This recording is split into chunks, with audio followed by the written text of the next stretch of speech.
all-knowing and all-powerful, starting with the elderly wolf uncle chapter 96. Chen's strength is really beyond my imagination. When Thor saw that Chen Tian had stopped his Mjolnir with only one hand, and the clothes on his body were still not affected in the slightest, and even the expression on his face was not shaken, I couldn't help but shrink my pupils. Thor knew that Chen Tian suddenly made a move on himself just now, all to help himself. And the result was indeed as the latter said, his divine power broke through the seal. Therefore, he threw a hammer at the other party, completely wanting to try his recovered divine power. By the way, take a look at the strength of this Midgard friend. And it didn't work much. But seeing Chen Tian still take his attack so easily still shocked Thor. Meantime, Thor's gaze lingered on the Mjolnir hammer that Chen Tian pinched in his hand.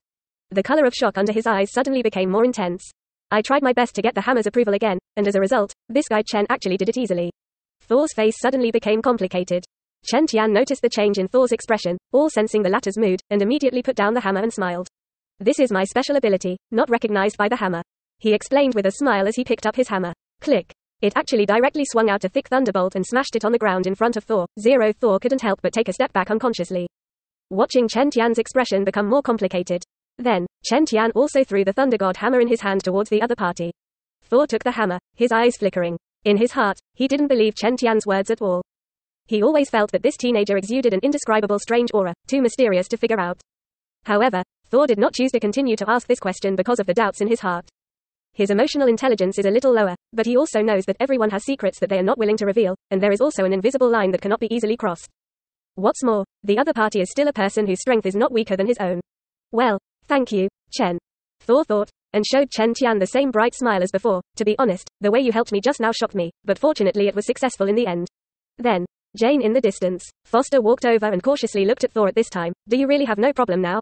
Quote. When she opened her mouth to ask, she couldn't help but swallow her spit, and looked at Thor's body from top to bottom. I'm in good shape now, full of divine power. When Thor heard this, the smile on his face was even worse, and he raised his palm and flashed light. Then, after everything was over, Hill and the others finally arrived late with a few remnants of the defeated army. She looked at Thor, the god of thunder, a hint of seriousness rolling between her eyebrows. The latter's performance after retrieving the divine power was all seen by her. At this moment, Thor was already a dangerous existence in the heart of Agent Hill, so she couldn't be careless. In order to maintain the security of the Earth, on behalf of SHIELD, I need to know your identity, and Hill asked after taking a deep breath. Asgard back to protect the atrium Midgard. You don't have to worry, this is my promise on behalf of Asgard. Thor did not directly answer the other party's question, but said so. Then, he looked at Chen Tian again. Chen, I'm going back first. Quote. My friend from the Immortal Palace told me that Loki has made a mess of Asgard, and I have to go back and deal with it as soon as possible. After I have a chance, I will come and have a good drink with you. When Chen Tian heard this, he nodded. See you next time. It could be seen that Thor was really in a hurry. After a brief exchange of words and 2 sentences, a circle of divine patterns suddenly appeared under his feet with the 3 warriors of the Immortal Palace, as well as Sif. Next second, a brilliant pillar of light descended from the sky, shrouding them. Wait until the light is gone. Thor and the others had already disappeared in place. Chen Tian looked at the place where they disappeared and knew that the other party had returned to Asgard through the rainbow bridge that could be teleported in the 9 realms at will. And Agent Hill watched them leave, but did not dare to say more. Until after Thor and his group left. She then looked at Chen Tian, took a deep breath, and cautiously asked, Chen Tian, did you copy the ability of this so-called Asgardian? Hill's move opened his mouth for another purpose. That is, through Chen Tian's answer, he wanted to test how deeply hostile he was to SHIELD. Everything he did before was whether he really wanted to go against SHIELD or just because of Nick Fury's order infuriated him. Chen Tian smiled when he heard the tall woman in front of him, revealing intellectual elegance, ask him. If you really want to know, you can choose to wash up tonight and come to my room, I can spend the night slowly telling you. He then teased. Hill never expected the answer to be like this, pulled his mouth, and suddenly cooled his face. I wish Mr. Chen Tian a happy nightlife. As soon as she finished speaking, she immediately turned around and left. At the same time, he was uncertain in his heart, and he couldn't feel what kind of person Chen Tian was. And the other people from SHIELD saw it, naturally did not stop too much, and followed with steps. Chen Tian looked at the silhouette that left, but he thought that this Hill was quite interesting. Unlike Natasha, every move exudes charm that comes out of her bones.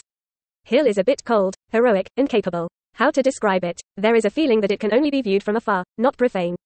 However, such a woman is more interesting to conquer than the kind of woman who is picked by the king. Chen Tian was thinking. The mobile phone in his pocket suddenly rang. He took it out and saw that it was Jin and called. What's going on? Chen Tian picked up the phone. Chen, what you handed over to me last time has a result. A deep voice sounded on the other end of the phone. Found the group of people living underwater on the south coast. You can hand over the relevant information to you now. Or you can send someone to take you directly. Quote. Did you find it so quickly? When Chen Tian heard the other party's words, he raised his eyebrows, and secretly sighed that Jin he was really efficient enough. I'm still in New Mexico. And I'll talk about it later when I go back. Quote. Jin replied, good. Hang up. Chen Tian fell into deep thought. The person he had asked Kim to go to the south coast to find the bottom of the sea was actually the Atlanteans, that is, Aquaman Namor. Once one of the big three of Marvel. Moreover, Aquaman Namor is also a mutant zero. The reason why Chen Tian did this was to incorporate it and become part of his empire. He intends to build a huge empire on top of the heads of the world's people.